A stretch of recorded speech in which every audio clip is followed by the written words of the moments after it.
नमस्कार, इस वीडियो में आपका स्वागत है। आइए अब चर्चा के दूसरे भाग पर जाएं। क्रिप्टोग्राफी कोड के उपयोग के माध्यम से जानकारी और संचार को सुरक्षित करने की तकनीक है, ताकि केवल वही व्यक्ति जिसके लिए जानकारी का इरादा है इसे समझ सके और इसे संसाधित कर सके। इस प्रकार जानकारी तक अनधिकृत पहुंच को रोकना। क्रिप्टोग्राफी की 4 विशेषताएं हैं। आइए हम प्रत्येक पर चर्चा करें। क्रिप्टोग्राफी की विशेषताएं। सबसे पहले गोपनीयता है। इसका मतलब है कि जानकारी केवल उस व्यक्ति द्वारा एक्सेस की जा सकती है जिसके लिए इसका इरादा है, और उसके अलावा कोई अन्य व्यक्ति इसे एक्सेस नहीं कर सकता है। दूसरा अखंडता है। इसका मतलब है कि जानकारी को सेंडर और इच्छित रिसीवर के बीच स्टोरेज या संक्रमण में संशोधित नहीं किया जा सकता है। तीसरा नॉन रेप्यूडिएशन है। इसमें कहा गया है कि सूचना का निर्माता यानी सेंडर बाद के चरण में जानकारी भेजने के अपने इरादे से इनकार नहीं कर सकता है। अंतिम ऑथेंटिकेशन है। इसका मतलब है कि सेंडर और रिसीवर की पहचान सत्यापित है, साथ ही सूचना के गंतव्य या उत्पत्ति का सत्यापन किया जाता है। हम इसे और अधिक स्पष्ट रूप से समझने के लिए चित्र में देख सकते हैं। क्रिप्टोग्राफी के प्रकार। इसके बाद हमारे पास क्रिप्टोग्राफी के प्रकार हैं। सामान्य तौर पर क्रिप्टोग्राफी के 3 प्रकार होते हैं। पहला सिमेट्रिक, दूसरा असिमेट्रिक और तीसरा हैश फंक्शन क्रिप्टोग्राफी। आइए हम हर एक पर विस्तार से एक नजर डालें। पहला, सिमेट्रिक की क्रिप्टोग्राफी। यह एक एन्क्रिप्शन सिस्टम है जहां संदेश के सेंडर और रिसीवर संदेशों को एन्क्रिप्ट और डीक्रिप्ट करने के लिए एक ही सामान्य कुंजी का उपयोग करते हैं। सिमेट्रिक की सिस्टम तेज और सरल है, लेकिन समस्या यह है कि सेंडर और रिसीवर को किसी भी तरह सुरक्षित तरीके से कुंजी का आदान प्रदान करना पड़ता है। सबसे लोकप्रिय सिमेट्रिक की cryptography system data encryption system यानी कि DES है।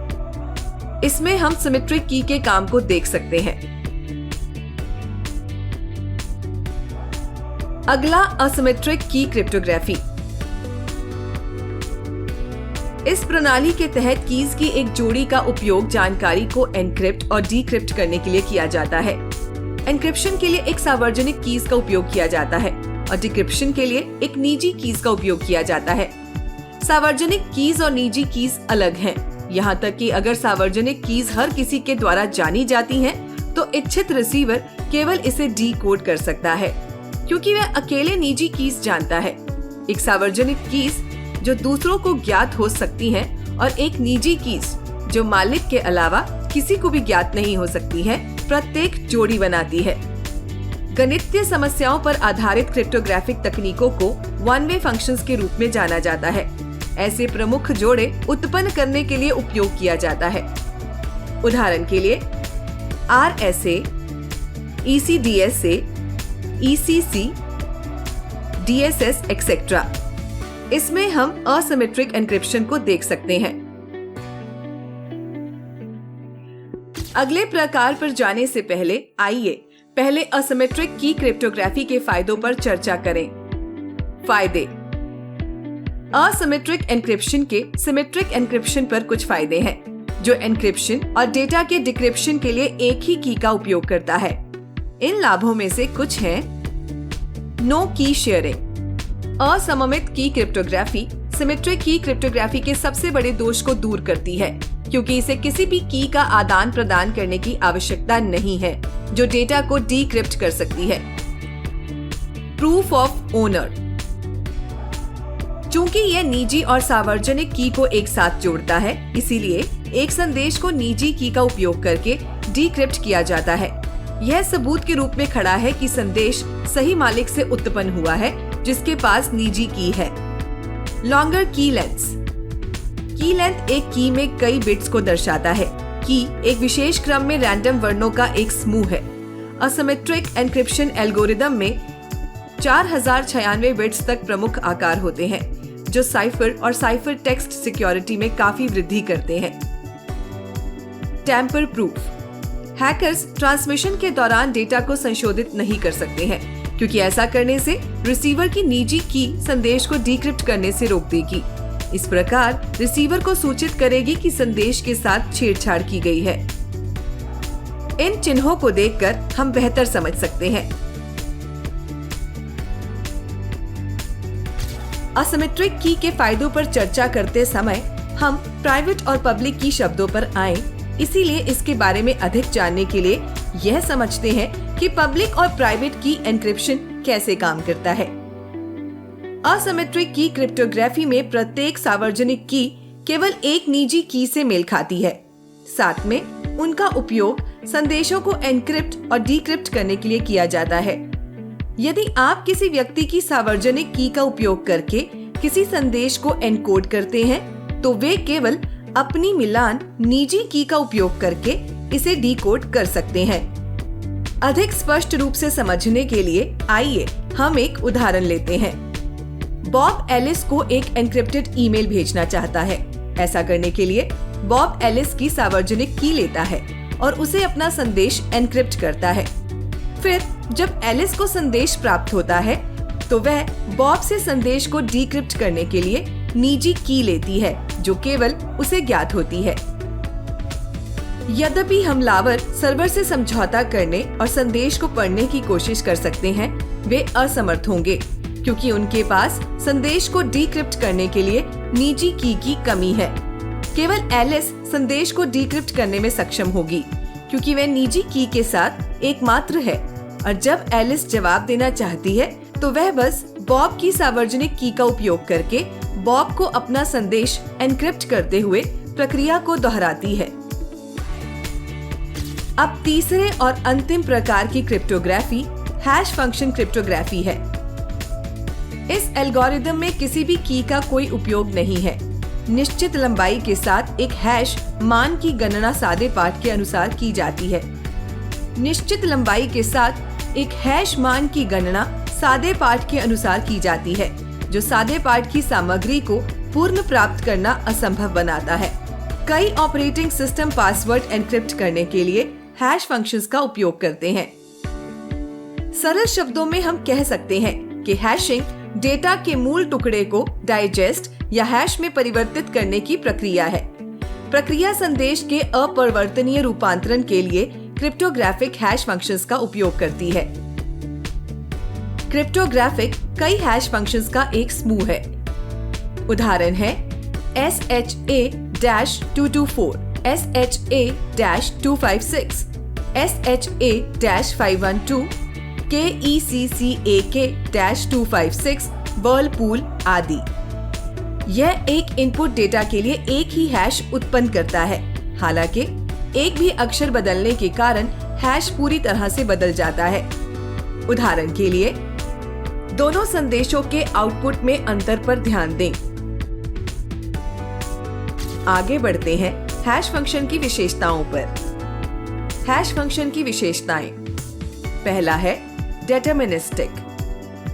डेटा में मामूली बदलाव आउटपुट को काफी बदल देता है। दूसरा है यूनिक आउटपुट। प्रत्येक इनपुट मान में एक यूनिक आउटपुट होता है और समान आउटपुट लंबाई होती है। तीसरा है इरिवर्सिबल। इनपुट उत्पन्न नहीं किया जा सकता है, भले ही हमारे पास आउटपुट और हैश फंक्शन तक पहुंच हो। इसीलिए कोई रिवर्स इंजीनियरिंग नहीं है। और आखिरी है फास्ट कंप्यूटेशन, बहुत जल्द एन्क्रिप्शन। हैश फंक्शंस का उपयोग ब्लॉक को एक दूसरे से जोड़ने और ब्लॉक के अंदर डेटा इंटेग्रिटी बनाए रखने के लिए किया जाता है। यदि एक ब्लॉक के अंदर डेटा को बदल दिया जाता है या छेड़छाड़ की जाती है, तो श्रृंखला टूट जाएगी और ब्लॉकचेन अमान्य हो जाएगा। स्पष्ट समझ के लिए चित्र को देखें। उदाहरण है, इन हैश एल्गोरिदम का उपयोग करके किसी टेक्स्ट को हैश वैल्यू में बदलना। MD5 SHA-1 SHA-256 यानी कि 256 बिट्स, SHA-512 यानी 512 बिट्स। अपने इनपुट की यहाँ जांच करें। यह क्रिप्टोग्राफी हैश फंक्शंस का चित्र रूप है, जिसकी हमने ऊपर चर्चा की है। इसके बाद हमारे पास कुछ लोकप्रिय हैश फंक्शन हैं। आइए हम प्रत्येक प्रकार पर विस्तार से चर्चा करें। सबसे पहले मैसेज डाइजेस्ट यानी कि MD है। MD5 काफी वर्षों तक सबसे लोकप्रिय और ज्यादा इस्तेमाल किया जाने वाला हैश फंक्शन था। MD परिवार में hash function MD2, MD4, MD5 और MD6 शामिल हैं। इसे इंटरनेट स्टैंडर्ड RFC 1321 के रूप में अपनाया गया था। यह एक 128 बिट हैश फंक्शन है। स्थानांतरित फाइल की अखंडता के बारे में एश्योरेंस प्रदान करने के लिए MD5 डाइजेस्ट का सॉफ्टवेयर दुनिया में व्यापक रूप से उपयोग किया गया है। उदाहरण के लिए, फाइल सर्वर अक्सर फाइलों के लिए एक प्री कंप्यूटेड MD5 चेकसम प्रदान करते हैं ताकि उपयोगकर्ता डाउनलोड की गई फाइल के चेकसम की तुलना कर सके। दूसरा है secure hash function SHA।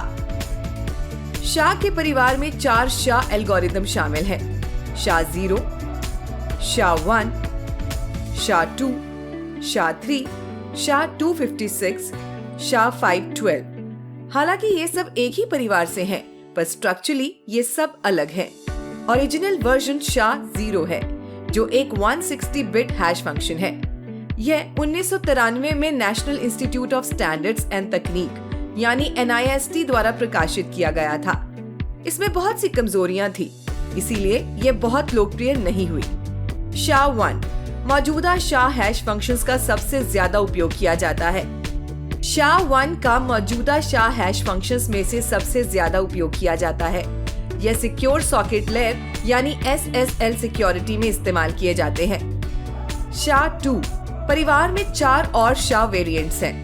SHA-224, SHA-256, SHA-384 और SHA-512।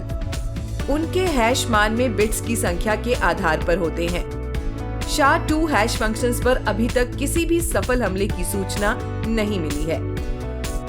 SHA-256, SHA-256 यानी SHA परिवार के SHA-256 वेरिएंट को दर्शाता है। SHA-256 एक पेटेंट क्रिप्टोग्राफिक हैश फंक्शन है, जो 256 बिट्स लंबा आउटपुट वैल्यू देता है।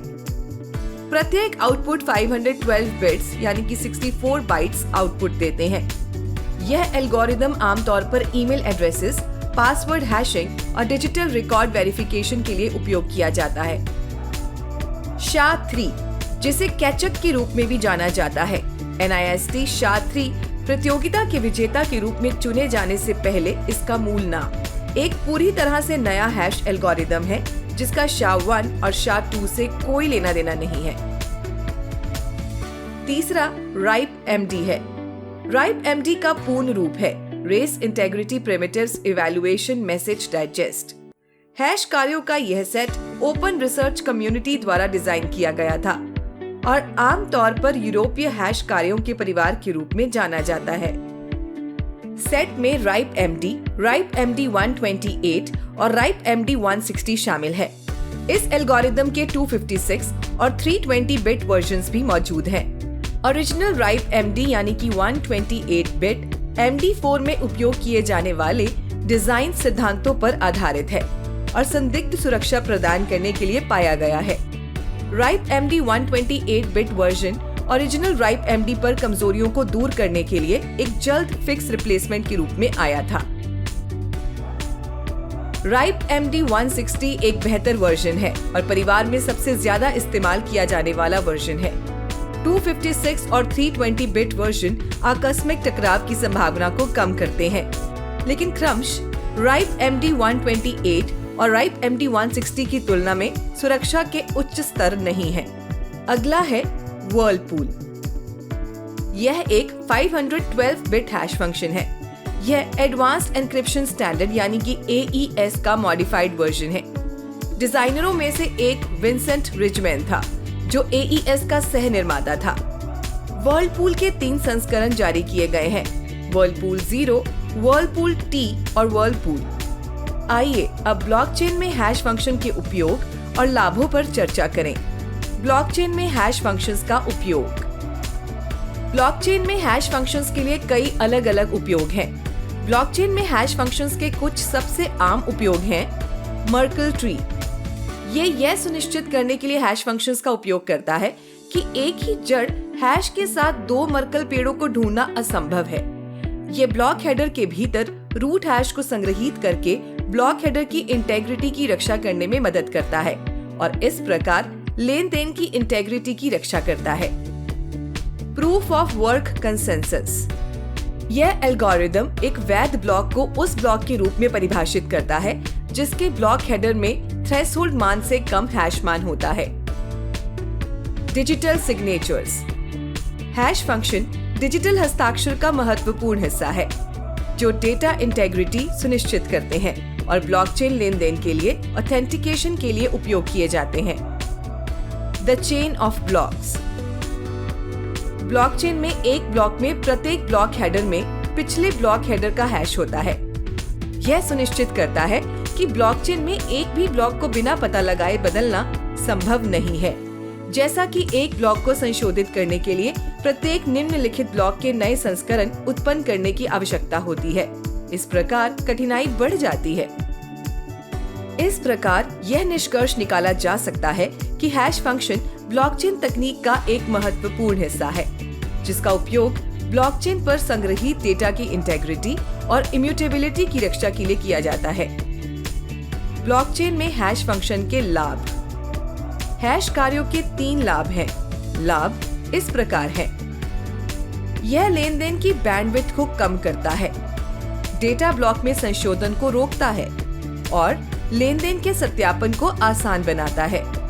अब अगले विषय पर आते हैं, अर्थात ब्लॉकचेन में cryptography hash function. Cryptographic hashing cryptography के सबसे उपयोगी एप्लीकेशंस में से एक है।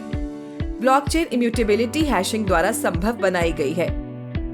क्रिप्टोग्राफिक हैशिंग एन्क्रिप्शन प्रक्रिया में कोई कीज का उपयोग नहीं करता है। मूल लेनदेन से एक नया और अलग हैश एल्गोरिदम द्वारा ब्लॉक में जोड़ा जाता है जब लेनदेन मान्य होता है। मूल पदचिह्न अभी भी उपलब्ध होते हैं, लेकिन हैशिंग नए हैश का निर्माण करता रहता है। रूट हैश एक संयुक्त हैश को दिया गया नाम है। ब्लॉक डेटा में कोई भी बदलाव ब्लॉकचेन को तोड़ने का कारण बनता है और हैश फंक्शन ब्लॉकों को जोड़ने के साथ साथ प्रत्येक ब्लॉक के अंदर डेटा की इंटेग्रिटी सुनिश्चित करने में सहायता करता है।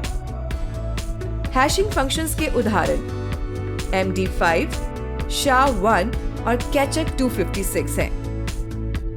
इसके बाद हमारे पास है ब्लॉकचेन में एन्क्रिप्शन और हैशिंग। असममित क्रिप्टोग्राफी सत्यापन उद्देश्यों के लिए डिजिटल हस्ताक्षर का उपयोग करती है। ब्लॉक में दर्ज प्रत्येक लेनदेन को सेंडर द्वारा डिजिटल हस्ताक्षर द्वारा रिकॉर्ड किया जाता है और यह सुनिश्चित करता है कि डेटा दूषित नहीं है। बिटकॉइन एक सार्वजनिक पता यानी कि की उत्पन्न करने के लिए 2 हैशिंग एल्गोरिदम का उपयोग करता है, SHA-256 और RIPE-MD160। यह सतोशी नाकामोतो द्वारा सार्वजनिक कुंजी के लिए बेहतर सुरक्षा प्रदान करने और टकराव की बाधाओं को कम करने के लिए किया गया था। दूसरी ओर एथेरियम Keccak 256 हैश एल्गोरिदम का उपयोग करता है, जो SHA-3 का नीम है। उम्मीद है कि आपको क्रिप्टोग्राफी का ये पाठ बहुत अच्छा लगा होगा। अगले वीडियो में मिलते हैं।